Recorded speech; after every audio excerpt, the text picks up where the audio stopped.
আসসালামু আলাইকুম ভিউয়ার, সবাই কেমন আছেন? আশা করি সবাই ভালো আছেন। আলহামদুলিল্লাহ আমি অনেক বেশি ভালো আছি। আমরা লাস্টে যেই আজারবাইজানের ডানবেজ ভিসার ভিডিও দিয়েছিলাম সেটার অলরেডি সাকসেস আসা শুরু করে দিয়েছে আলহামদুলিল্লাহ।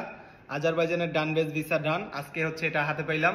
সো আজারবাইজানে যারা ডানবেজ ভিসা লাগাতে চাচ্ছেন, খুবই অল্প সময়ের মধ্যে আমরা এই ভিসাটা পাইছি অনলি 4 কর্মদিবসের মধ্যে। ঠিক আছে, 4 দিনের মধ্যে আমরা ভিসা কালেক্ট করছি। আজারবাইজানের 1 মাসের tourist visa, single entry visa.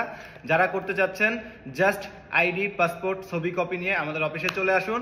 100% ডান বেস আজারবাইজানের ট্যুরিস্ট ভিসা করে নিয়ে যান। তো আজকে আমরা এটা পাইলাম, ইনশাল্লাহ আরো কিছু ডান বেস ভিসা আসছে, মানে যেগুলো অলরেডি মেবি ভিসা ইস্যু হয়ে গেছে। আজকে 2টা কল আসছে কালেক্ট করার জন্য, সেগুলো আপডেট আপনারা পাবেন। আজারবাইজান, তুর্কি, এছাড়া ট্যুরিস্টের আরো দেশ যদি আপনারা ঘুরতে চান, সেক্ষেত্রে সরাসরি আমাদের অফিসে যোগাযোগ করুন। আমরা আপনাদের সাথে আছি আপনাদের ট্যুরিস্ট ভিসা সহ বিভিন্ন দেশের ভিসা প্রসেসিং করার জন্য। নুজুম বিডি ট্রাভেল এন্ড ট্যুরিজম, আমাদের অ্যাড্রেস হচ্ছে দোহা জেদিদ লুলু এক্সপ্রেসের ঠিক অপোজিটে নুজুম বিডি ট্রাভেলস। আর আমি ট্রাভেল উইথ জেমাবি সবসময় আপনাদের সাথে আছি। সবাই ভালো থাকবেন, সুস্থ থাকবেন। স্ক্রিনে দেওয়া নম্বরে যোগাযোগ করবেন। আসসালামু আলাইকুম।